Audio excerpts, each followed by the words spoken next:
Olá, ouvinte, muito bem-vindo ao PokerCast do Grupo Super Poker. Eu sou o Guilherme Calil. Eu sou o Marcelo Lanza. Marcelo Lanza, essa semana apareceu direto, não precisamos trazer defesa nenhuma, a Gabriela não precisou vir nem nada. O assunto foi encerrado, senhor. O assunto foi encerrado. Entrevistado de hoje, Felipe Gonzaga, o Zagazal, querido Zaga, fantástica primeira parte. Mais uma vez eu preciso agradecer ao Alan, que foi legal pra caramba, nos indicou pra essa entrevista. O próprio Alan, que fez uma entrevista maravilhosa com esse jogador fantástico. E essa entrevista tá lá no Super Poker, você pode conferir. Para ouvir um podcast, você pode acessar por qualquer aplicativo de podcasts, mas estamos também no Spotify, no Deezer, no YouTube. Só procurar por Super Poker, nos indique, nos dê 5 estrelas. Troque suas fichas pelo Fichas.net. Perguntas, participações, sugestões, promoções e comentários em geral. O nosso e-mail é pokercast@gruposuperpoker.com.br. Instagram e Twitter, @GuiCalil e @LanzaMaia. E o nosso telefone, Marcelo Lanza. Telegram, aquele grupão do Telegram ou mensagem de áudio e WhatsApp é 31 97518 9609, senhor. Exatamente, Lanzinha. Eu espero que a repercussão do episódio tenha sido tão divertido pra você quanto foi pra mim. Provavelmente mais pra vocês. Pra mim foi bem boa, mas como é que foi? Falo pra vocês no plural. Pra mim e Gabriela, inclusive. Porque ela divertiu bastante. Eu imagino, Sapateou, beleza. Sensacional, Lanzinha. Cara, e você sabe que eu recebi uma mensagem de Alessandra Tatsukawa Kawanishi, diretamente lá de Portugal, que ouviu, né? Jogador português, ela ouve todos os programas, ainda mais um jogador português, como ela não ouviria, e ela achou que eu e Gabi pegamos leve com você. Eu não concordo. Imagino não que concordo. não. Imagino que não. Eu achei que foi ok, foi justo, bem sapateadinho, inclusive, entendeu? Me portei direitinho, comportadinho, foi isso mesmo, e segue o jogo. Mas esse monte de citação regulou sua conta, né? Obviamente. Tem regulado, não estou numa fase podendo reclamar da minha conta. Eu descobri que não existe variância jogando baralho. Que homem! A variância pros fracos. Pô, aí deixa a variância pra essas horas. Na hora que o POI consegue invertido, os caras, eu consigo fazer a WSOP errar uma pontuação, entendeu? Quando eu chego no caixa do supermercado, ele tá em treinamento. Deixa a variância para essas coisas leves da vida. Você toma dura no aeroporto? Exato, tomei dura no aeroporto. Exatamente. Quem aperta aquele botão e consegue ser revistado? Cara, eu fui. Exatamente. Entendeu? Então, nessa hora, é a variância. Em compensação, abre os aplicativos e dinheiro chovendo para tudo quanto é lado. Exatamente. Muito satisfeito. Ontem eu peguei mais uma retinha no torneio do milhão da Liga Premium ali, 30º alguma coisinha. Uma hora eles vão dar o dinheiro pra gente. Jogamos cashzinho, arrumamos mais um dinheirinho. O senhor arrumou um dinheirinho também? Não posso reclamar. Olha aí. Olha a cara de alegria dele. Fui fazer um exame ali no Mater Dei, passei no clube, que era ao lado, arrumei um dinheiro, já pagou uma das baladas do final de semana com sobra e no poker, né, velho? Que amor. Tá louco. É isso que eu tô falando. Uma barra de 5 cartas é brincadeira. É craque. Que tá louco. É craque. Eu quero ver se jogar Hold'em depois. Eu não quero, não, obrigado. Das coisas mais tensas do mundo é você abrir o Hold'em logo após uma sessão de Omaha 5 cartas. Tipo, dá sono. Eu imagino, exatamente. É tipo você sair de um PlayStation 4 e... O 4 é o atual? O 4 é o atual. E jogar Atari, né? Talvez. Ok. Poker Masters, professor? Notícias Poker Masters, continuando a nossa cobertura daquele belíssimo evento, senhor. Lanzinha, olha só. O Poker Masters 2019 está encerrado, tá? O último evento que nós demos notícia foi o evento número 7, cujo campeão foi ninguém menos que Sam Soverell. Evento número 8. $25 mil no limit holding para 41 atletas da mente. Primeiro colocado foi o Sergi Reichak, jogador espanhol, ganhou $369 mil. E na quarta colocação tivemos Sam Soverell, prepara que lá vem. Evento número 9, $25 mil, no limit holding, 49 atletas. Cara, o Cale Burns, que tinha voado na WSOP Europa, arrumando 2 braceletes, cravou esse torneio para 416. E na segunda colocação ficou o Alem Zirovic, que foi o campeão do Poker Masters do ano passado. Na quarta colocação, de novo, Sam Soverell, puxou mais $122.500. E nada parece detê-lo. Evento número 10, $50 mil, no limit holding para 34 entradas. Campeão, Lanzinha. Sam Sovrel, cara. Que homem. Que semana, hein? Que semana. Cara, o que puxou $680 mil.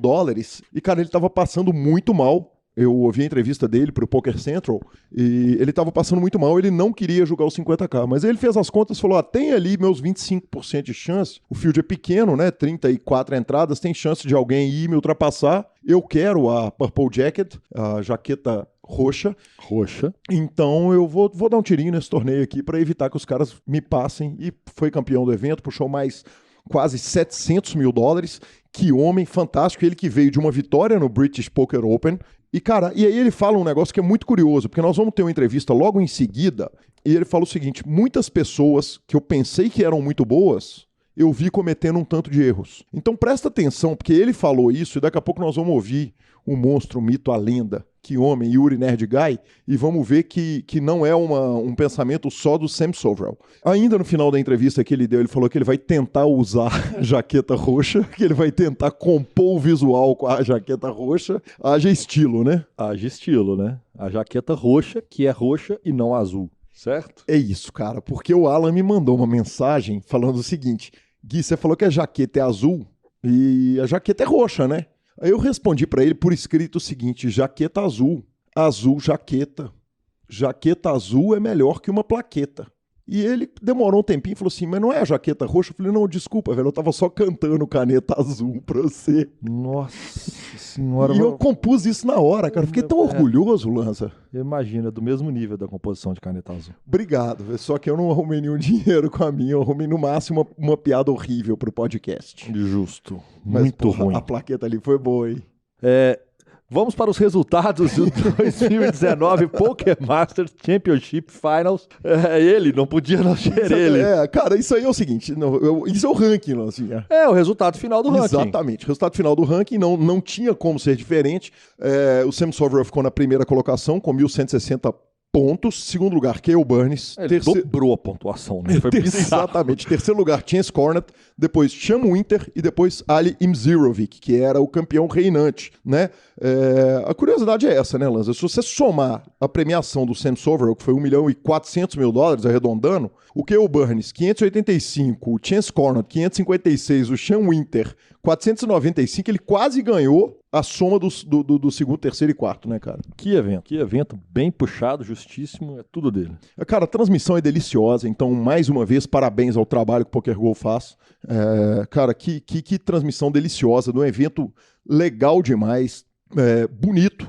É pesado demais, né? O evento tem peso demais, quer dizer, são os melhores caras, e esse ano, mais uma vez, a gente vale repetir o seguinte, tivemos a presença do Yuri Zivielewski, o Yuri The Nerd Guy, e, cara, quando o Yuri chegou no Brasil, ele falou, tô chegando no Brasil, vou dar uma descansada e tal. Eu falei, opa, peraí que o PokerCast precisa de você. O que você prefere? Vamos conversar por Skype, eu te mando as perguntas por áudio e você me responde por áudio? Ele falou, cara, por favor, vamos fazer por áudio, eu viajei pra caramba. E ele, com a maior gentileza do universo, nos respondeu 6 perguntas.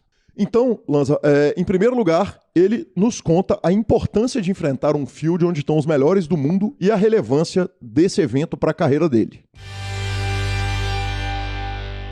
Então, cara, pra falar a verdade, eu tinha uma expectativa também que o field, principalmente de No Limit Hold'em, ia ser super qualificado, que iam estar, sei lá, todos os caras lá que jogam todos os high holders e tudo mais, mas nos eventos que eu joguei não tava tão difícil, pra falar bem a verdade.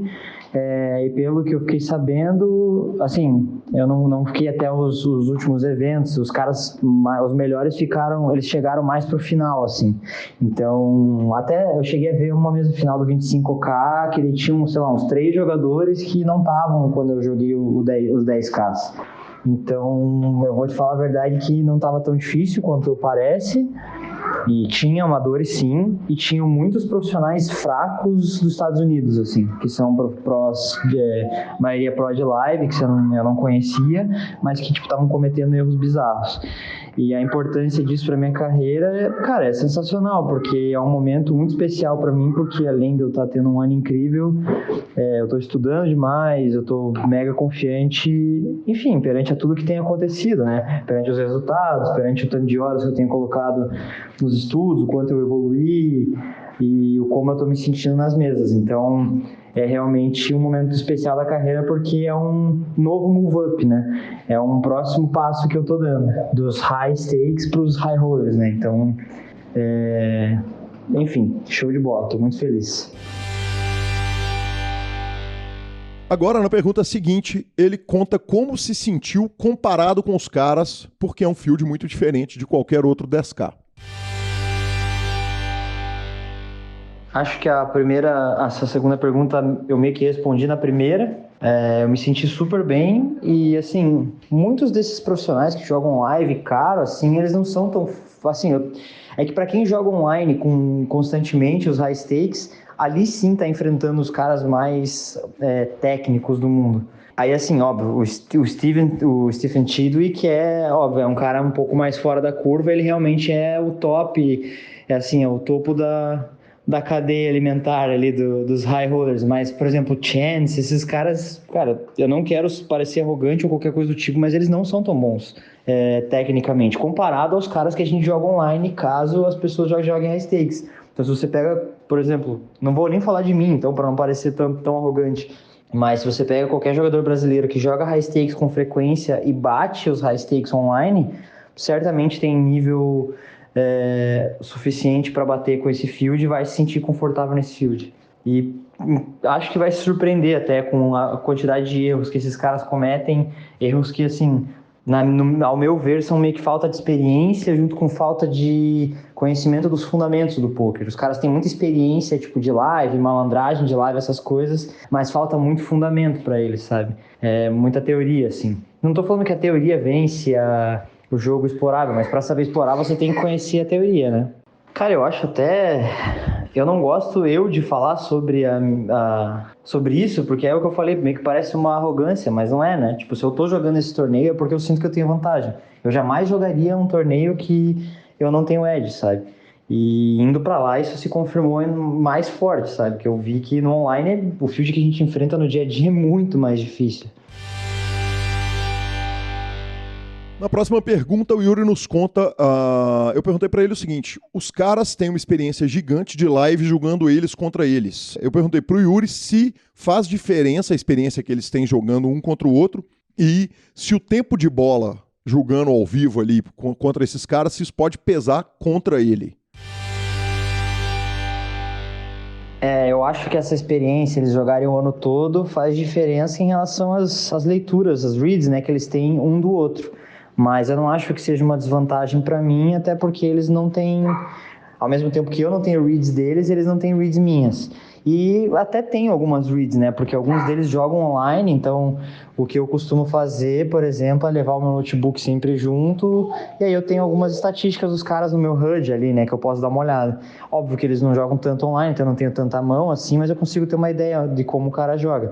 E eles provavelmente não têm isso de mim, né? Então eu acho que isso é até uma vantagem pro meu lado. Mas quando eles se enfrentam é bom porque eles têm as reads específicas deles ali, né?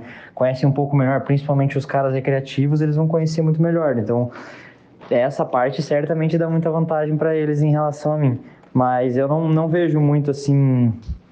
Eu não sei, tipo, eu não me sinto nervoso nem nada. Então, tipo, eu acho que sim, eles teriam muita vantagem se eles se sentissem mais confortáveis jogando ao vivo do que eu. Mas eu, assim, eu não me sinto pressionado nem nada jogando ao vivo. Então... Eu não sei, eu acho que a vantagem é mais essa mesmo. Eles conheceram um pouco melhor os recreativos e como explorar os recreativos, né? E tem uma coisa que eu sempre penso, é que talvez os brasileiros, eles se diminuam até nesse ponto, sabe? Tipo, sei lá, só porque os caras são gringos, jogam high rollers, eles são melhores tecnicamente do que os nossos melhores jogadores. E isso não é verdade, sabe? Eu acho que a nacionalidade não tem nada a ver, assim. Eu acho que eles só têm mais oportunidades que nós. Porque no Brasil não tem investidores que investem em torneios tão caros, sabe? Então a única coisa que eles têm de diferente é que eles têm mais investidores. E aí eles criam essas oportunidades de jogar torneios de 50k, 100k, coisa que quase nenhum brasileiro teve oportunidade até hoje, sabe? Alguns tiveram algumas oportunidades de jogar poucos torneios desses, mas é o que falta aí pro Brasil, na minha opinião, para jogar todos os high rollers.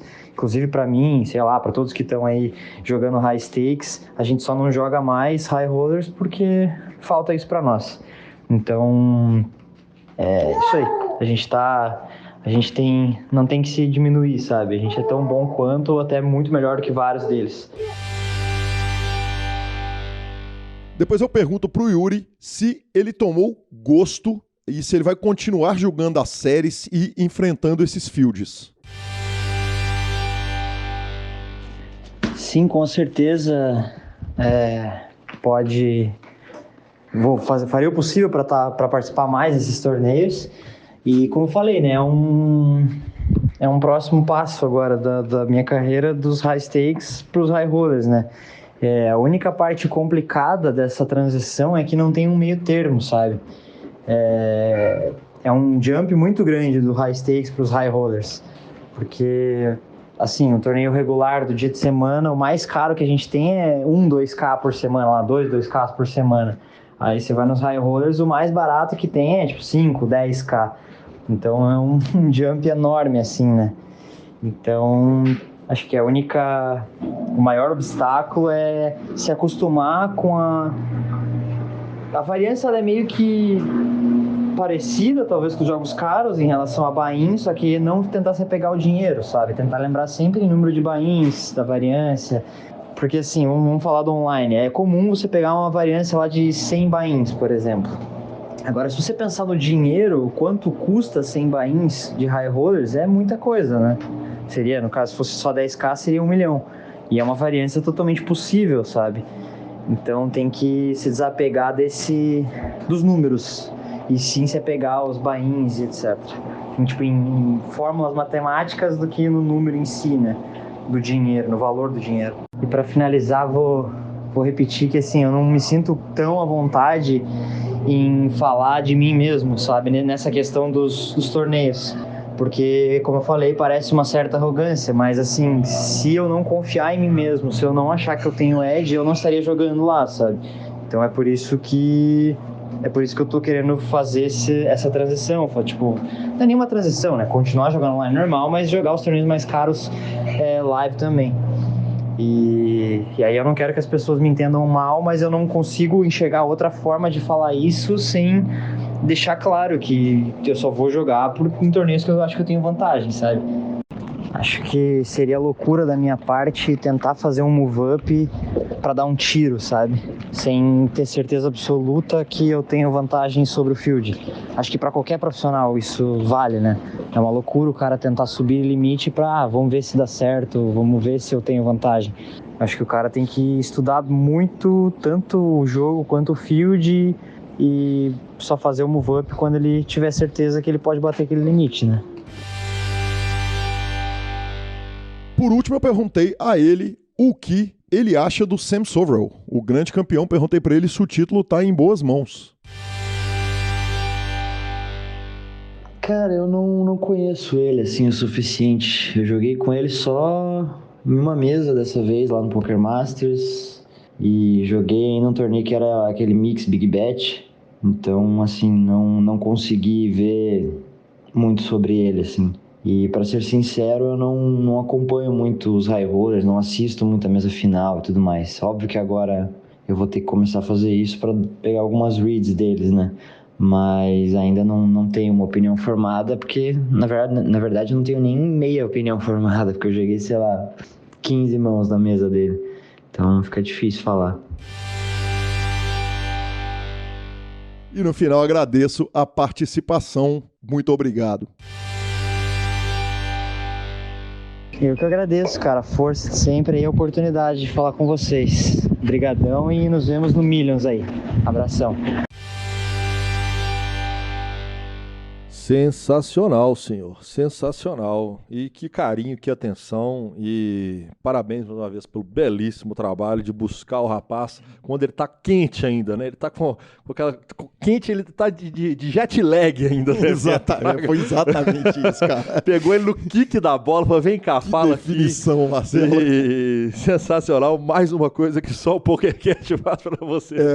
Cara, e aí o seguinte, bicho, você tá falando do meu mérito, imagina o mérito do cara de ter essa gentileza toda de responder, de bicho, carinho, né? Sensacional, velho. Obrigado, Yuri, de novo, cara. O carinho, aliás, não só do Yuri, da comunidade inteira de poker que todo mundo tem com o PokerCast, é realmente um negócio fora de série. Então vamos para a segunda notícia do dia, que o Hand History do Party Poker Voltou, senhor. Exatamente, Lanzinha, voltaram, são compatíveis já com o Poker Tracker, Hold'em Manager, essas ferramentas todas, cara.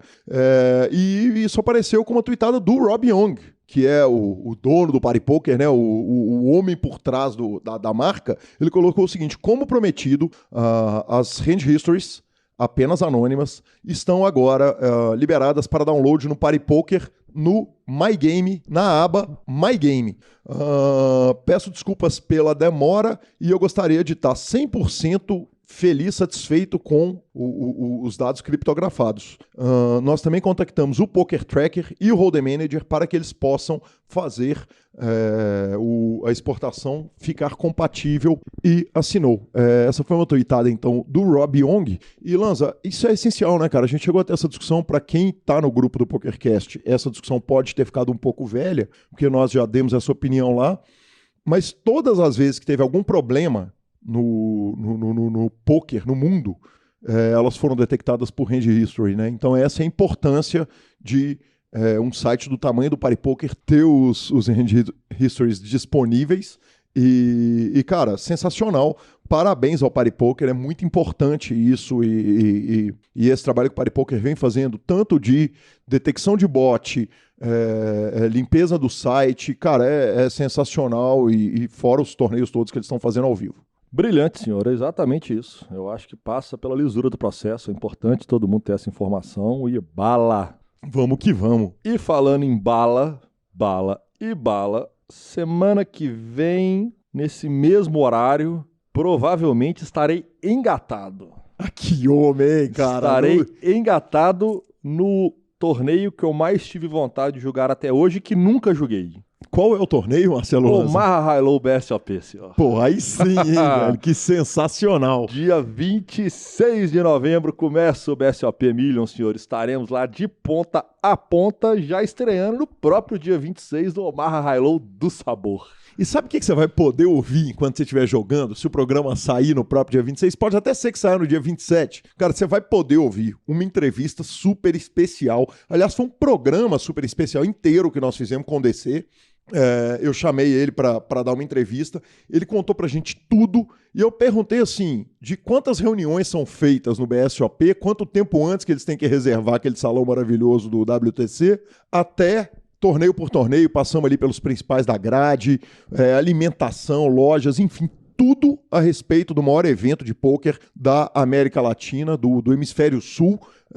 Nós perguntamos para ele, e mais, ainda falamos a respeito da reunião da DTP, que tinha essa promessa, era para ser uma entrevistinha ali de 1 hora, ela acabou saindo com 1h30, ou seja, Marcelo Lanza, programa que vem vai ter pouco Calil e Lanza e muito Calil e DC. Então o programa que vem será tudo que você gostaria de saber do BSOP e não tinha quem perguntar. Exatamente, e olha que eu perguntei, das partes boas até as partes difíceis. Então já fiquem ligados, porque hoje, dia 18, tá saindo... 19 tá saindo o Zaga parte 2...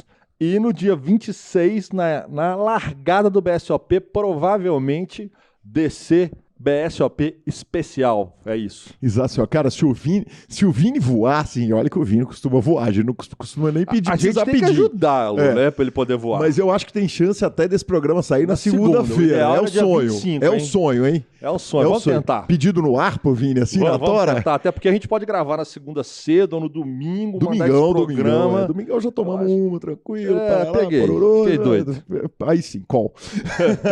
Mas e aí, enquanto as pessoas estão ouvindo esse programa, eles estão ouvindo, se você vai ouvir o seu programa no BSOP, você pode estar ouvindo esse programa no Masterminds. Exatamente, senhor. Do dia 18, ontem. Hoje, essa semana, exatamente. Até o dia 25, Masterminds no H2 São Paulo, mais um evento fodástico. Masterminds, que é um evento super especial, palestra, participações, ele é muito gostoso, né? Ele tem uma pegada muito diferente.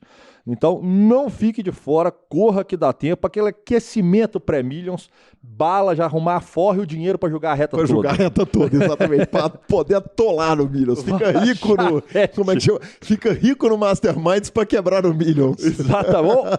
Não, para ficar rico no Millions ou quebrar tentando. Exatamente. Ou ficar rico no Masterminds e milionário no Millions é de fato uma possibilidade. É de fato. Porque pagando 1,3 milhões garantidos para o primeiro colocado. Então real. é a chance de ficar rico em um, milionário no outro, de fato. Sensacional. Bora agora para Caribbean Poker Party. Cara, Caribbean Poker Party, sabe o que acontece? Semana que vem, Lanzinha. De ver aqui. Sabe por quê, velho? Porque não dá tempo, a gente tá com a mesa final cheia de estrelas, tem 3 brasileiros na reta, a gente tinha que gravar hoje, então fica pra semana que vem. A notícia que vamos ter vai ser essa. Então é o seguinte, semana que vem, rapidinho, Caribe Poker Party, bala, e BSOP, é isso? Então. É exatamente isso, professor. Claro que vai ter a participação do ouvinte, a gente não aguenta, né? Não, mas eles são dono do programa, né? Exatamente. Então bora. Fichas Net? Fichas Net. E vamos à nossa entrevista com o Zaga. O Fichas.net é o seu parceiro para compra e venda de ficha nos principais sites de poker online. Chame o Fichas.net e avise que chegou até eles pelo PokerCast para participar de promoções super especiais para os nossos ouvintes. O WhatsApp do Fichas.net é 062 99837 1007 e lá você negocia suas fichas com os melhores preços. O Fichas.net trabalha com créditos do PokerStars, PariPoker, PP Poker, UPoker, EcoPays e AstroPay Card. Repetindo, o WhatsApp do Fichas.net é 062 99837 1007. O número está na descrição dos nossos programas. Fichas.net, confiança e melhor preço para suas fichas.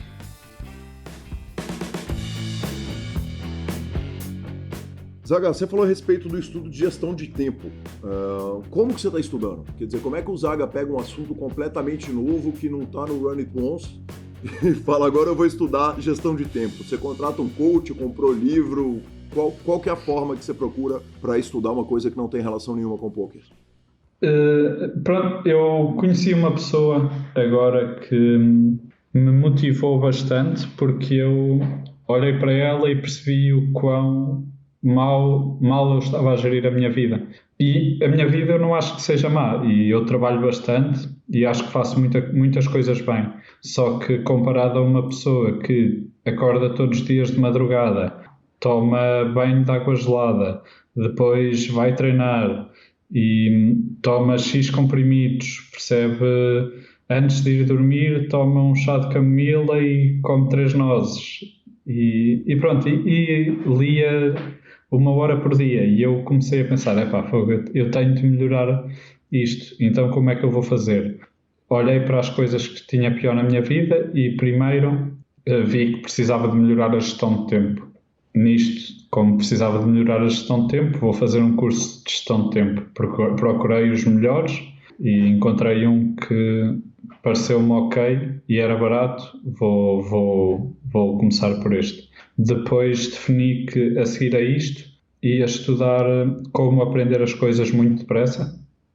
E pronto, primeiro vou fazer o curso de gestão de tempo, que se calhar devia fazer em ordem contrária, mas como para mim é mais importante eu organizar a minha vida em termos de tempo, para ter mais tempo com a minha família de qualidade, ter mais tempo, ter o meu tempo bem definido e conseguir ir para a cama e não estar preocupado que não fiz alguma coisa. Como é mais importante isso para mim, decidi fazer isto primeiro. Mas depois é uma questão de ver os cursos, tomar muitas notas, que é algo que eu também faço quando estou a estudar póquer, e estou a fazer uma coisa para os jogadores da Polarize, que é fazer um resumo desses cursos que eu vou fazendo e que vou partilhando diariamente em vídeos de 2-3 minutos e que todos os jogadores da Polarize vão ter acesso. Também um bocado aplicado ao póquer. Que incrível, que bacana. Zaga, na entrevista que você fez com o Elliot Rowe, que é um podcast especificamente sobre o lado psicológico, você estava falando a respeito de acordar cedo, tomar o banho gelado e tal, e você trata a respeito da questão do A-game, né? O próprio Chip Reese, que foi citado antes na entrevista, era um cara que ele falava o seguinte, que a turma fala o seguinte, o A-game dele pode até não ser melhor do que o de todo mundo, mas ele não sai do A-game dele, ele joga o tempo inteiro o melhor poker que ele pode jogar. E você estava contando a respeito dessa questão toda de disciplina, exercício físico e tal. Quanto tempo você acha que você joga no seu A-game, numa série dessa, jogando 7 dias por semana, no grind que vocês estavam lá em Balneário? Acho que o A-game tem muita variância e não dá para nós termos noção de quando é que estamos a jogar o nosso A-game. Eu, se estiver a jogar, há uma jogada que é bastante close e eu dou call e o jogador estava a blafar, eu vou achar que estou a jogar bem. Se eu der call e ele estiver a value betar, eu, por muito forte que eu seja psicologicamente, vai estar na minha cabeça, se calhar ele nunca blafa ali, se calhar eu não devia ter dado este call. Há algumas coisas que acontecem que fazem com que nós não consigamos perceber muito bem quando é que estamos a jogar o nosso A-game. Mas, mesmo não sabendo, e não consigo responder essa pergunta, não sei, não faço a mínima ideia, mas a única coisa que está no meu controle é tentar fazer o máximo para que eu jogue o meu A-game o máximo de vezes possível. Perfeito. Então, eu tento fazer tudo para que isso aconteça. Perfeito, ok. Zaga, outra coisa que você fala em entrevistas é o seguinte: eu preciso de um tempo para trabalhar sozinho. É interessante eu estar com o grupo é essencial, eu preciso estar com o grupo para a evolução, mas trabalhar sozinho é importante. Como é que você faz essa divisão? Como é que funciona essa questão do eu vou trabalhar sozinho e o que você estuda sozinho? Quer dizer, o que você fala, isso aí eu não quero estudar com a turma, eu não quero estudar com a Polarize, eu vou aqui aprender sozinho. Tu fizeste mesmo o teu trabalho de casa. Fiz. Eu estudei, eu ouvi pra caramba, eu te ouvi falar dias. Foi. É assim, eu acho que a melhor maneira de nós aprendermos é fazendo muito do trabalho e repetindo. E quando nós estamos a estudar com amigos, se calhar eu apenas sempre fiz isso mal na minha vida, mas é a ideia que eu tenho de toda a gente que eu vejo a trabalhar em conjunto, é que estão a estudar duas pessoas e basicamente estão a ver mãos e estão só a trocar ideias. E isso para mim não é trabalhar. Isso é muito fraco. Aprende-se muito pouco a fazer aquilo. Eu acho que para aprender mesmo, o póquer é um jogo de matemática e nós temos de fazer muitas contas. Temos de calcular a equity que temos, de ver como é que as nossas mãos se comportam contra X range, como é que o nosso range se comporta. É tudo mesmo muito importante. Isso é trabalho que é muito mais fácil fazer sozinho do que, por exemplo, eu não vou fazer uma conta, eu se estiver a estudar contigo e se tivermos de fazer uma conta, apenas um vai fazer a conta. A pessoa que fizer a conta vai ser a que aprendeu mais. E enquanto eu estiver a fazer a conta, tu vais fazer o quê? Vais ficar a olhar? E então as pessoas normalmente não fazem as contas quando estão a estudar por causa disto. E eu acho que isso aí as pessoas pensam, eu esta semana trabalhei 10 horas porque revi 10 horas de mãos com o Rui Aniev. Isso é super importante para mim. Eu revejo muitas mãos com o Rui Aniev. Eu marco montes de mãos para lhe perguntar o que é que ele acha que é de fazer. Mas não é todo o trabalho que eu posso fazer. E não preciso de 10 horas semanais de rever mãos com ele para ver todas as mãos que me interessam a opinião dele. 1-2 horas por semana, de certeza que chega. O resto é trabalho que eu tenho de fazer sozinho. Perfeito. E com relação aos seus meninos, eu vou me permitir chamar de meninos, porque normalmente a turma, o grosso dos jogadores de pôquer de time são jogadores mais novos. Com relação aos meninos da Polarize, como que você orienta eles a respeito da parte que eles vão estudar sozinhos? O trabalho, eu imagino que você tem como supervisionar o trabalho que o jogador faz no grupo, mas eu não consigo imaginar você supervisionando o trabalho deles individualmente, jogador por jogador. Qual que é a orientação nesse sentido? Eles têm o coach individual deles e eu neste momento estou a tentar dar o máximo de aulas individuais a toda a gente para também estar um bocado em cima disso. Mas o que nós tentamos fazer é, nas aulas de grupo, tentar passar o máximo de informação que conseguirmos e também o máximo de informação de como é que eles podem trabalhar sozinhos, ou em aulas de grupo, ou em vídeos que eu faço. Eu, quando faço vídeos, que faço bastante, por exemplo, a última série de vídeos que eu estou a fazer é uma série de vídeos em que eu vou ver as minhas próprias leaks o que é que eu estou a fazer mal durante os WCUPs, através da análise das stats, e depois, a cada uma das coisas que eu estou a fazer mal, que é uma lista muito grande, tem para aí 20 pontos, eu vou mostrar-lhes como é que eu vou resolver isto. Então, eu ao fazer isto, quando eles veem estes vídeos, eles vão aprender como é que eles vão resolver as coisas que eles estão a fazer mal. E é muito nisto que nós nos focamos. O nosso objetivo não é nós chegarmos aqui e dizer-lhes: olhem, vocês têm de trabalhar assim, ou têm de jogar assim. Tanto que nós nunca damos range das mãos que eles têm de jogar, porque eu não acredito nisso. Nós explicamos-lhes como é que funciona na teoria e como é que eles se vão ajustar a cada spot, e eles aprendem a jogar, e acho que é por causa deles todos saberem porque é que as coisas se fazem assim, que têm todos resultados brilhantes. E você acha, então, que por isso, na hora que um jogador sai da Polarize, que ele termina um contrato com vocês, ele sai um jogador mais preparado para enfrentar o field sozinho, para enfrentar a vida do jogador sozinho, fora do time? Sim, definitivamente. Eu não tenho muita experiência de como é que funciona nos outros times, mas há uma coisa na Polarize que nós não fazemos, que é o ghosting. Uhum.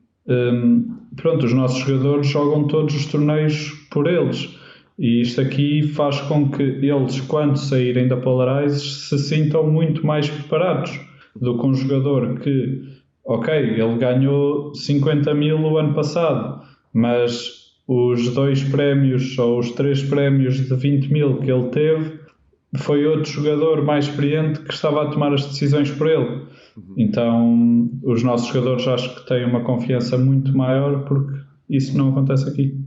Zaga, posta de lado a questão ética do ghosting, quer dizer, que essa é uma discussão que já está ultrapassada e é impraticável que se impeça alguém de fazer isso. Quer dizer, o que o site consegue é saber que o jogador que está clicando o botão ali é sim o jogador que é o dono da conta. Dito isso, evidentemente não é uma coisa que não deixa de ser uma tentação para vocês. Na hora que você tem um jogador da Polarize jogando, por exemplo, uma reta final do main event de $5 mil da W Cup, você sabe que um jogador que está ali fazendo aquela reta final, que, por exemplo, se classificou por satélite, para pegar um exemplo extremo, que ele tende a sentir uma pressão muito mais alta do que você ou o Rui, que podem estar ali do lado dele, ajudando numa decisão, ou pelo menos dando suporte psicológico para ele. Não é uma mega tentação entrar no áudio com esse jogador e trabalhar do lado dele, nem que seja a parte psicológica? Os nossos jogadores só jogam os torneios se nós acreditarmos que eles estão 100% preparados. Uhum. Nós não deixamos que eles joguem satélites. Acho que quase todos os jogadores que jogam satélites são menos EV a jogar satélites, e depois ainda vão jogar torneios em que são menos EV. Por isso não faz sentido nenhum. Isso não é algo que nos preocupa. Nós tivemos um jogador que ficou em segundo no main event mid ou low dos Scoops deste ano. Uhum. E o Rui estava a fazer tweets na Polarize e eu estava a apanhar o meu voo para vir para Portugal. Eu não estava preocupado que ele se calhar ganhava mais se eu estivesse a ver. E ele jogou de maneira brilhante. E de certeza que, se lhe perguntarmos ao Rui, que é que foi o jogador que ficou em segundo, se ele preferia ter ficado em primeiro e ser acompanhado por nós, ou em segundo e jogar por ele diria que preferia ter jogado por ele, porque é uma tranquilidade e é um aumento de confiança muito grande. Ele sabe que os resultados que ele teve, aquele score de 300 mil que ele teve, o mérito foi todo dele. Não fez batota, assim por dizer. Perfeito, fantástico. E desculpa. E scores coisas mais pequenas. Eu tenho mais que fazer da minha vida do que andar a jogar a reta do Big 22 por alguém. Perfeito, fantástico. Zaga, uma discussão que eu te vi começar também, mas não te vi terminar, quer dizer, eu acho que é tão interessante, a discussão começou tão bem, e aí eu não consigo mais amarrar qual entrevista, onde que você falou o quê, mas você começou a falar a respeito de medida para aliviar o field. Por exemplo, Nick oculto, o Daniel Negrano vem falando de freeze outs, a Triton está tomando medida para proteger o jogador amador contra o field gigante de jogadores regulares do Super High Rollers, e você falou que você acha interessante esse tipo de atitude. Vamos conversar um pouquinho a respeito disso? Você acha legal, por exemplo, o Bodog, que o jogador não tem nick toda vez que ele entra cada vez com um nick diferente, corte total de HUD, essas medidas para trazer o jogador recreativo para o jogo, para voltar o jogador recreativo, porque há jogadores que desistiram mesmo do jogo. Chegaram num ponto que falaram, pô, eu não consigo bater esses caras, eu não jogo mais. Fala para mim um pouquinho a respeito da sua visão específica, que eu achei sensacional a sua fala a respeito. Há um grande problema neste momento, a meu ver, que é os bots. Uhum. E acho que esse é o maior perigo e acho que é algo que nós temos de nos focar em combater. E os jogadores poderem jogar todos os dias com um nick diferente e o facto de não haver ad faz com que isso seja muito mais difícil de combater. Então sou totalmente contra isso e eu não confio nesse tipo de salas que dá para mudar sempre o nick e prefiro não jogar lá. Não terem ad, salas como a Party, que não têm ad, eu jogo lá. Jogo menos mesas, estou mais focado. Eu até gosto do facto de não haver ad, acho que o jogador mais focado e o que joga menos mesas tem um edge grande aí, mas também é porque confio um bocado no trabalho que eles estão a fazer por trás e acredito que eles estejam a tentar trabalhar para que não hajam bots na sala. Uhum.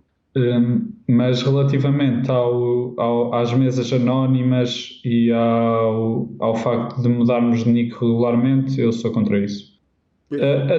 A todas as outras coisas como a Triton está a fazer, de um jogador recreativo pode convidar um profissional, etc. Isso aí traz novos edges para o jogo. Eu agora tenho de ser um jogador que sou muito mais amigo das pessoas e trato muito melhor os jogadores recreativos para poder ser convidado no futuro. Acho que isso é tudo bom, passa a ser um jogo completamente diferente. O meu objetivo também não é jogar Super High Rollers, por isso não estou muito preocupado com isso, mas é interessante. Eu vou-me preocupar um bocado mais em assistir às mudanças que eles estão a fazer e depois deles fazerem as mudanças pensar e criar a minha própria opinião do que pensar no que é que eles deviam fazer.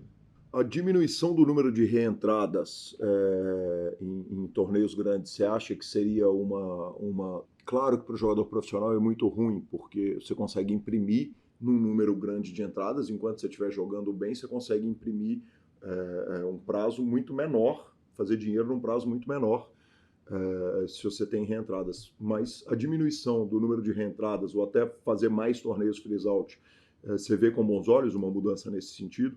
Vejo. Eu não gosto de jogar torneios em que tenham muitas reentradas.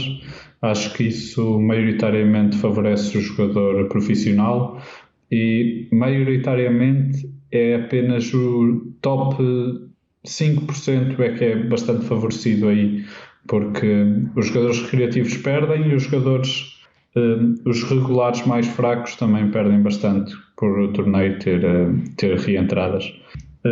Eu acho que os torneios não terem reentradas era algo bastante bom para o jogador recreativo, só que ele nunca vai perceber isso porque o jogador recreativo quer um prize pool muito grande.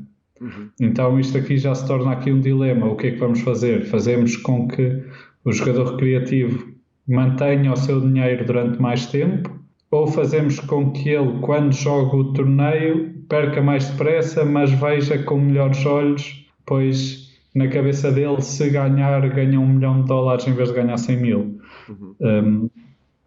Pronto, acho que é uma coisa que é muito difícil, cabe às salas definir qual é que é a melhor estratégia e eu apenas me vou ajustando e vou decidindo quais os torneios em que me tenho de registar consoante isso. Perfeito. No início da sua fala você disse o seguinte: eu não tenho intenção de jogar o Super High Rollers. Qual que é a sua opinião? É raro eu estar com um jogador que fala tão rasgado, igual você fala as coisas, que fala tão direto, que não tem nenhum tipo de dedo.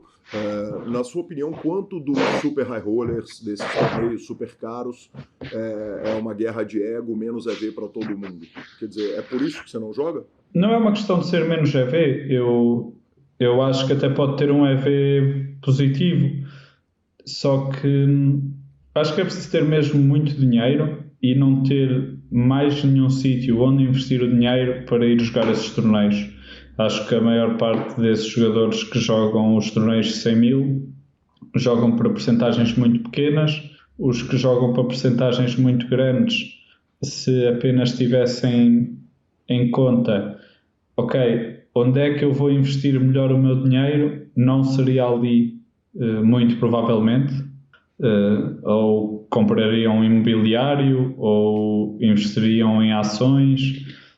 Há montes de investimentos melhores para se fazer do que estar a jogar aquilo, que tem demasiada variância e um risco de ruína muito grande. E eu não sinto a necessidade não tenho esse sonho de ir jogar um torneio de 1 milhão, nem nenhum torneio de 100 mil. Eu, por isso, simplesmente quero ganhar o máximo de dinheiro possível no mínimo de tempo possível. É claro que há a exceção do torneio de 50 mil, que eu gostava mesmo muito de jogar pelo menos uma vez na vida, mas é só isso. Mas, desculpa, só terminando, eu acho que há muitos jogadores lá que ganham muito dinheiro. Só que é muito difícil perceber porque toda a gente vende a ação, ninguém faz ideia de quanta percentagem é que alguns jogadores têm, não fazemos ideia da bankroll que muitos jogadores têm. Eu acredito que hajam 5% dos jogadores que jogam regularmente os super high rollers têm dinheiro negativo, ou seja, têm mais dívidas, têm mais passivos do que ativos. E acredito que isto acontece mesmo muito e as pessoas olham e pensam que está tudo a correr muito bem e as pessoas estão todas a passar mal. Por isso é algo que nós vemos e sonhamos estar lá, mas as pessoas não fazem noção do que é que aquelas pessoas estão a passar, na verdade. Zaga, você disse que em não tendo a ambição de jogar o Super High Rollers, quer dizer, quando a gente abre o seu Random Mob, você tem o grande resultado que é de 1,5 milhão lá do PokerStars no Caribe, mas tem poucos grandes resultados nos fields ao vivo, né? Ao contrário do online, quer dizer, você foca muito pouco no ao vivo. Você tem a ambição de jogar mais? Quer dizer, talvez se o poker fosse legal em Portugal, você pudesse fazer o grind todo de online de casa, você frequentaria mais esse circuito, se não, evidentemente, os de 100 mil, quer dizer, os torneios regulares de 10 mil dólares, 5 mil dólares que tem em volta aí no mundo? Eu gostava de ir a Vegas, jogar os WSOP uma vez, e isso independentemente de ter de sair de casa para jogar ou não. Mas, definitivamente, se eu pudesse jogar em todas as salas de Portugal, eu jogaria mais ao vivo.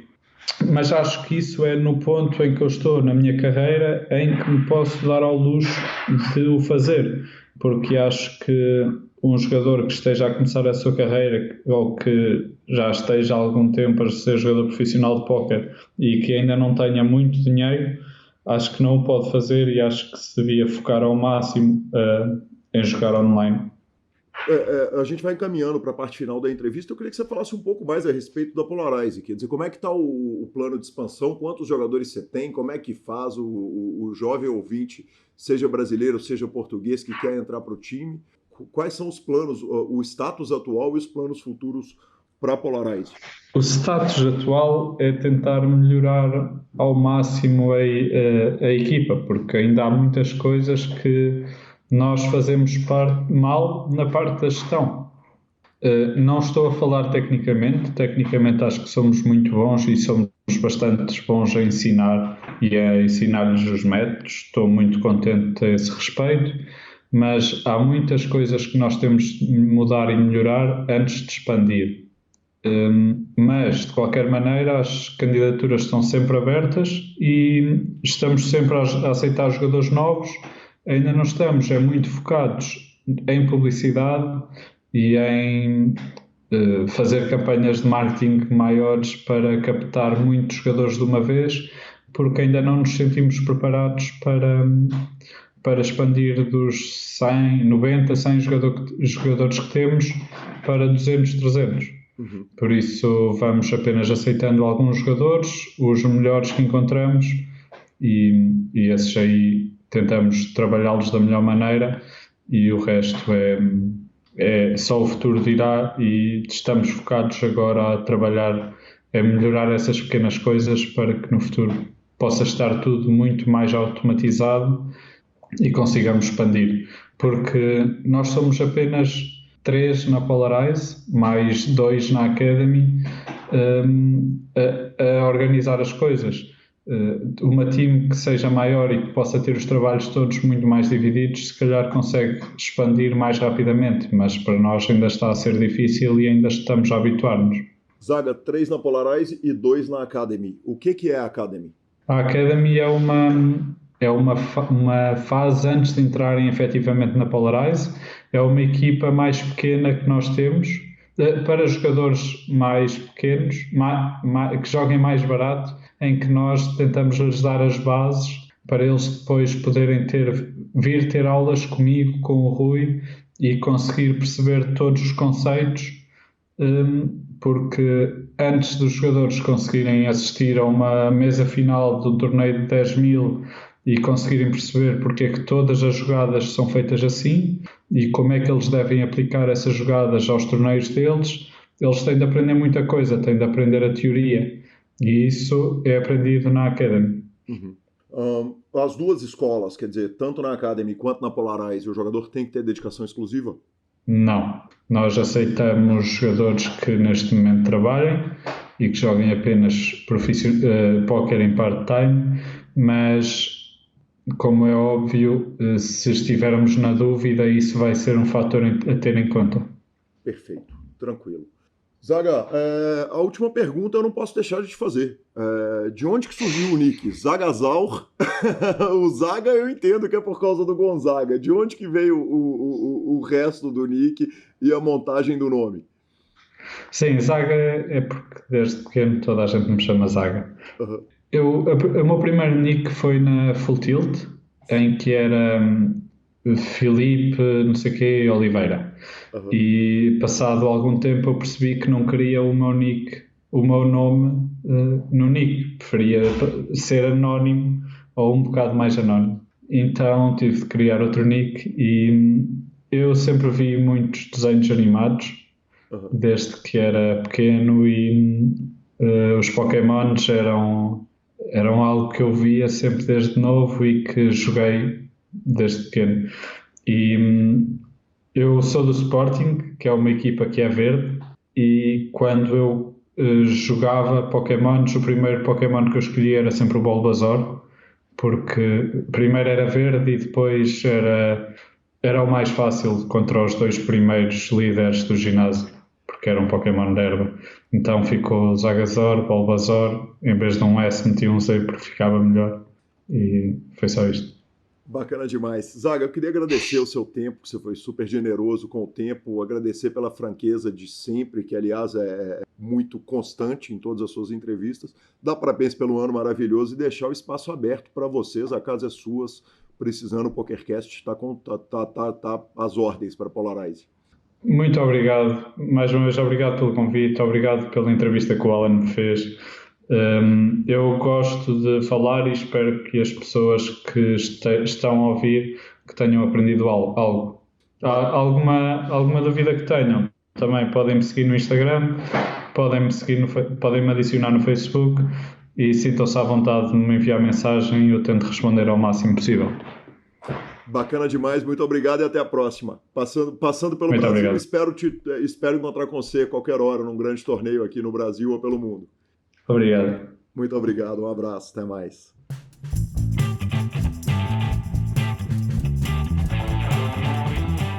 Opa, então é isso aí, rapaz. E agora vamos direto para tweets, que ao que fiquei sabendo, temos tweets pra bosta.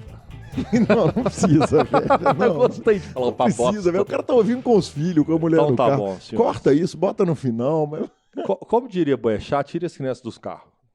Aí sai os bonequinhos, aí você fala, tweet pra bosta. Aí você fala, volte as crianças pro carro. Tuitada, senhor. Lanzinha, tem um tweet pra caramba, cara. Começamos com uma tweetada do Shondib, que adivinha quem mais poderia fazer isso? Não, só ele mesmo. Duas coisas me impressionam a respeito do Daniel Negreanu. Cara, em primeiro lugar, é o seguinte, o Shondib, a escrita dele é horrível, cara, é horrível. É impressionante como é que um cara que tem tamanha capacidade pra jogar pôquer possa escrever tão mal. Mas ele fala o seguinte, duas coisas, é impressionante como que o Daniel não apostaria comigo no Player of the Year, porque ele tava com medo de eu roubar no negócio, mas, ao mesmo tempo, ele é pego tentando ele roubar. Segunda coisa, a única coisa aceitável é a WSOP dar o Player of the Year para mim e para o Robert Campbell. É close isso, né? Não vou falar o fato close de close se ele é idiota dele ou se ele é imbecil. Não, ele acusar os outros, isso é uma palhaçada. Inclusive, isso cabe processo. Mas, enfim. Mas ele foi muito prejudicado, velho. Ele foi muito prejudicado. Foi muito prejudicado. Mas é muito prejudicado. A ponto dele pleitear a parada. Porque, de fato, ele foi muito prejudicado. Mas ele não vai ganhar. Falar que o Robert Campbell não merecia. Não. O que ele fala é dar pra mim e pra ele. Bota um asterisco do lado dele, ele chegou a insinuar isso. Pelo amor de Deus, ele cara. exagera, mas na hora que ele fala apenas isso, dá pros dois, então ele não tá de todo errado, não, mas segue o jogo. O Doug Polk tweetou o seguinte, tem uma grande chance de que o Daniel Negreanu estava sabendo do erro do Player of the Year e não disse nada. Isso foi uma tweetada gratuita também do Doug Polk, que a gente falou que ele está querendo fazer investigação para tudo quanto é lado. E aí o Mike Matheson falou o seguinte, eu sempre soube que você é um babaca, ele usou a expressão scumbag low life, você nunca deveria ser autorizado a jogar pôquer numa sala de pôquer nunca mais na vida, ou criar as bobagens que você está criando para tentar parecer bonitão. Depois o Mike Matheson tweetou ainda em resposta ao mesmo tweet. Talvez as pessoas vão cancelar a sua assinatura desse conteúdo todo seu de fake news como a MSNBC ou a CNN. Eu nunca fico estressado, mas você alcançou o pico da desgraça no mundo do pôquer. Você pode até não gostar do Daniel Negreanu, mas você é um ser humano muito triste. Você deve a ele uma desculpa sincera. Ao que o Doug Polk respondeu o seguinte, você tem razão, Mike. Eu uso meu conteúdo para tentar ficar bonitão ao invés de usar o meu conteúdo para fazer um jornalismo porrada. Por falar nisso, quando que vai ser a sua próxima entrevista com o Mike Postle? Então, cara, flames pra todos os lados no Twitter. Rapaz, a turma tá nervosa, né? Não é? Mas nego tá querendo só ir pra lá e apontar dedo, é foda, hein? Exatamente, complicada essa parada. Cara, o Robert Campbell, campeão, tweetou uma parada maravilhosa, e agora tire as crianças do carro. Dia 1A do Colossus, eu observei que o Daniel Negreanu não estava fazendo nenhum barulho, e isso normalmente significa que ele quebrou. Então eu fui lá dar uma olhadinha. O Daniel estava lá, mas eu observei que do lado dele estava sentado Shondib. O break chegou e eu perguntei ao Shondib se ele estava se divertindo com a sua cadeira. O Sean me deu um grande sorriso e me disse que ele estava pronto para explodir uma guerra química. Eu achei que era apenas uma gíria falando do seu A-game de pôquer, mas o que ele estava fazendo era segurando seus gases no break para poder voltar e explodi-los na cara do Daniel Negreanu. Meu Jesus amado. Lanza, bicho, olha o nível que chegaram as tweetadas desse programa do PokerCast número 91. Que beleza, hein, senhor? Que beleza, hein? Turma tá pra jogo. Tá pra jogo. Aí o seguinte, aí nós temos duas tweetadas agradáveis, sem flame, sem problema nenhum. Primeiro, o Nego Ney seria uma excelente entrevista com o Binho, ele que marcou a minha, ao Fábio Age, um dos melhores jogadores de pôquer do Brasil. Claro que sim, Nego Ney, @André Felipe. E, cara, sensacional e, bicho, com certeza absoluta, o Fábio Age tem que vir rápido pro PokerCast, o convite vai chegar lá muito urgente. E o William Esmeril mandou o seguinte, que estava assistindo algumas videoaulas do Dex de Cash na TV Poker Pro e ele é muito bom. Obrigado. Redes sociais. Lanzinha, essa semana não tivemos áudios do ouvinte, mas a gente sempre lembra que quem quiser pode mandar áudio para o PokerCast. Precisamos dar o nosso abraço de parabéns ao amigo Bruno Machala, que fez aniversário no sábado e passou um aperto médico aí, então fica o grande abraço do Machala e a citada para regular a conta dele, ele ficar 0 bala com muita urgência. Citar também o Thiago Braz de Niterói e o Felipe de Patos de Minas mandou mais uma tuitada para o programa. O tweet é de Ari Ferreira de Férias, o famoso Ari Aguiar. A Gucci lançou uma linha exclusiva para bebês. Se chama Gucci Gucci. Bom dia aí. Isso foi no grupo do PokerCast, velho. É aquelas horas que eu entro no grupo do PokerCast e falo, é pra isso que esse grupo existe. Meu Deus. E o Leonardo de Souza entrou no grupo também. Leonardo Souza, perdão. Lanzinha, você acredita que nós temos 2 Léo Souzas no grupo? Os 2 são do Rio de Janeiro. Um é o profissional de pôquer, que já é velha guarda, já tá lá matando a turma há muito tempo. E agora tem um novo Léo Souza que entrou, tá maratonando tudo, lembrou, citou especificamente as histórias do Pitão, as histórias do Robert Lee e falou que ele conhecia muito pouco de pôquer, que ele foi descobrindo as coisas enquanto a gente foi falando a parada e tá lá na maratona. Eu falei com ele, falei, brother, o jeito certo de maratonar o PokerCast ouve o programa novo na hora que ele sai e ouve com o tempo sobrando os antigos, senão o cara vai ficar desatualizado das notícias, né? Exatamente, senão, porque tem muita entrevista que acaba que é temporal, né? As notícias são temporais, as entrevistas até não, algumas não, mas as notícias sim, né? Então é melhor ouvir sempre o da semana e depois puxar os pra trás. Mas eu ouso dizer até o seguinte, cara, até as entrevistas que são temporais, por exemplo, essa do DC, a próxima, ela faz sentido, porque aí na hora que a pessoa vai ouvir, ela descobre um monte de coisa a respeito do universo de pôquer. A entrevista sim, mas as notícias talvez elas percam um pouco de relevância. Exatamente, exatamente. Então, perfeita a sua análise. Cara, agradecer também a quem nos instagramou, como sempre, todas as semanas, aquela turma de sempre. Grande abraço pro Conservani, que anda nos tweetando na timeline toda semana. Que homem, hein? Exatamente, senhor Conservani do OKCast metendo bala. Finalização, senhor? Finalização, Marcelo Lanza, superpoker.com.br. Tudo sobre pôquer no Brasil e no mundo. Onde tem pôquer, o Super Poker está. Na aba de clubes temos a Guia de Clubes do Brasil, onde jogar a agenda diária de torneios. Na aba de vídeos e no YouTube temos as transmissões ao vivo dos maiores torneios do mundo, análises técnicas, programas de humor e entrevistas icônicas, além de, claro, o PokerCast.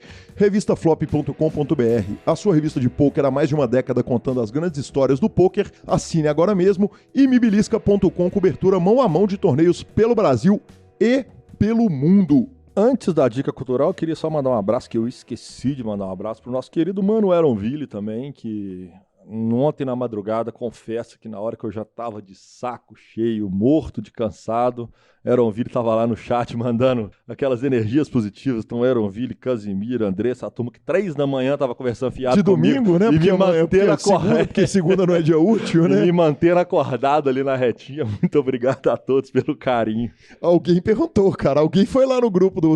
Acho que dá tempo de você olhar aí. Alguém foi lá no nosso grupo e falou o seguinte, cara, o Lanza postou na madrugada que ele tava na reta final do torneio e depois não postou mais nada. Será que ele dormiu de novo no meio do torneio? Não, velho. Foi o Thiago Pimenta, assim, ó. Foi o Thiago Pimenta. E você vê como é que são as coisas. Era 3 e pouco da manhã, 7h30, 8 horas estávamos de pé, pegamos 350 km de estrada, já levamos meninos, já fizemos reunião, já voltamos, já estamos aqui gravando o programa, porque o mundo não para, assim. O mundo não para, e com dinheiro é fácil. Que homem. Que peito, senhor. O que a gente precisa ter é saúde, rapaz. O resto ainda dá um jeito.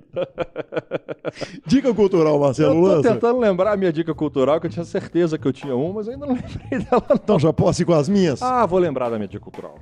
Vou lembrar da minha dica cultural. A minha dica cultural dessa semana é o jogo chamado Death Strange. Death Strange é um jogo de PlayStation 4 inacreditável os gráficos. Eu comprei ele na sexta-feira com os meninos. Acabou que eu vi que não dava para os meninos ver o jogo. Tive de tirá-los da sala. Pesado. Ele é bem pesado. Ele é violento, assim. Tem algumas paradas meio tétricas, vamos falar assim. Mas tétricas é velho, né, cara? Jesus, que homem. Não sei nem o significado dessa palavra em português. Espera aí que eu tô indo aqui no Google, cara. Cara, pra quem conhece, ele é... O ator principal é aquele ator de Walking Dead. É simplesmente assustador os gráficos, cara. O gráfico do jogo é absurdo. Eu tenho me divertido um pouquinho, vou tentar jogar mais essa semana. Então a minha dica cultural é de volta ao videogame, porque lá é o nosso lar. Significado de tétrico: rígido, que se expressa de modo severo, que demonstra rigidez ou inflexibilidade. Então seria um tétrico mais aterrorizante. É isso aí mais fúnebre, mais pesado, mais carregado. Ok, muito obrigado. De nada. Cara, Muito aliás, obrigado, eram 2 dicas culturais, 3 dicas culturais. O primeiro é o seguinte: o podcast do professor Pasquale é sensacional. É mesmo? É sensacional na CBN, ele sai curtinho, 2 minutinhos. Eu vejo, eu ouço quando tá Você passando. ouve na rádio. Isso, na rádio. Pois é, eu baixo ele no meu feed de podcasts, e essa semana eu descobri que ele nos corrigiu de uma parada que a gente fala errado desde sempre. A gente fala que vamos jogar o torneio seniors. E ele falou que um torneio de sênior ou um torneio de júnior, no plural, é seniores ou juniores. Então, depois de 91 programas, o professor Pasquale veio nos corrigir. Então vamos jogar um torneio de seniores. Exatamente, estou preparando para jogar o desse mês. Lanzar esse final de semana, assisti 2 shows maravilhosos. Um de uma menina de São Paulo chamada Ima, YMA, que não é um show de rock. Eu não sei como definir a música dela, mas é um show que esteticamente foi impecável, musicalmente foi impecável, de atitude também. Cara, foi maravilhoso o show dela. Abrindo o show da banda mineira Moons, cujo disco novo já está nas plataformas. O Ima eu não ouvi em plataformas. O Moons eu ouvi, é maravilhoso. Então eu indico o Moons no palco e no CD, e Ima, quando você tiver a chance, quando ela passar por sua cidade, vá lá ver, que é absolutamente sensacional. E assistir o filme produzido por Daniel Negrano, Marcelo Lanza Maia. O filme se chama Game Changers, ele tá no Netflix, A Dieta dos Gladiadores, defendendo uma dieta defendida por Daniel Negrano, defendendo o quê, professor Marcelo Lanza Maia? Não tenho a menor ideia. Vou deixar você falar. Defendendo uma dieta toda à base de comida não animal. Toda à base de vegetais. Cara, o filme pega um monte de atleta olímpico, lutador de MMA. É vegano a parada. É não animal. É comida de base não animal. Então sem ovo, sem queijo. É um conceito vegano. Tá. Vegano é zero animal. Ovo, nada. Zero animal. Leite, zero, exatamente. Nada. Leite de soja, etc. Nada, exatamente. Respeito. Assisti o filme inteiro. Respeito. Eu tinha ouvido o Daniel Negrano falar a respeito do filme. Depois ouvi o Daniel Negrano falar que o Joe Rogan falou mal do filme, porque o Joe Rogan é patrocinado por uma empresa de carnes, que inclusive entrega bife na porta da sua casa. Que homem. E ele é mesmo, que homem. E cara, eu tô numa dúvida cruel, porque o filme ou ele é absolutamente genial, ou ele é absolutamente imbecil, ou ele tá em algum ponto no meio desse espectro. Ou tem que torcer pra ele dar a volta. Eu não sei como classificar o filme assim, cara. Ou ele é totalmente revolucionário, ou ele é a maior maluquice que eu ouvi na vida. Como quando eu ouvi falar sobre dieta, jejum intermitente, eu achei que era coisa de maluco e hoje eu sou jejueiro. Se você considerar que normalmente o Negriano, quando ele não tá jogando pôquer, ele é meio que o Pelé, assim. Quando ele não tá jogando pôquer, ele tá falando bobagem. Corre o risco de ser uma coisa deplorável. Mas e corre o risco dessa fala nossa ser utilizada pra matar a gente, né? Porque os caras são levantador de bandeira, a galera que não come coisa. Eu adoro derivado de animal. Não, peraí. Nada contra a dieta e ao veganismo. Eu, particularmente, eu sou um ser carnívoro, então eu tenho até outra bandeira. Mas eu não estou falando que o veganismo é ruim. E sim um filme produzido pelo Daniel Negrano com esse tema seja ruim. É bem diferente. Existem filmes de pôquer que são ruins. Sim. Existem mais filmes de pôquer que são ruins do que filmes que são bons. Então não é o tema. É o produtor.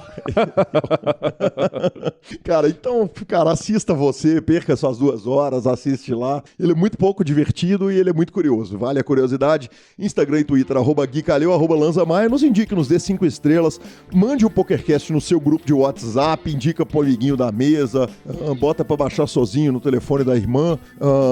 Troque suas fichas sempre pelo Fichas.net. E a edição é dele, que homem fantástico, Vini Oliver. E lembrando que sim, terá encontro do PokerCast com álcool em São Paulo. Aí sim, Lázaro. Nós só temos que definir o dia específico entre os dias que o Gui vai chegar e que a gente não vai estar jogando. Exatamente. Nós vamos pegar um dia E vai ter encontro e vai ter álcool.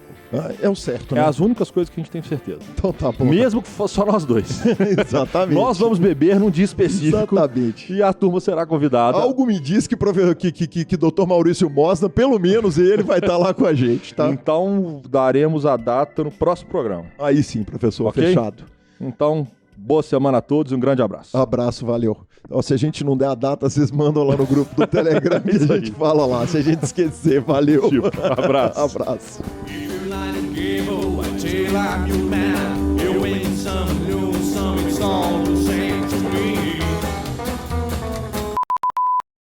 Olá, ouvinte do grupo.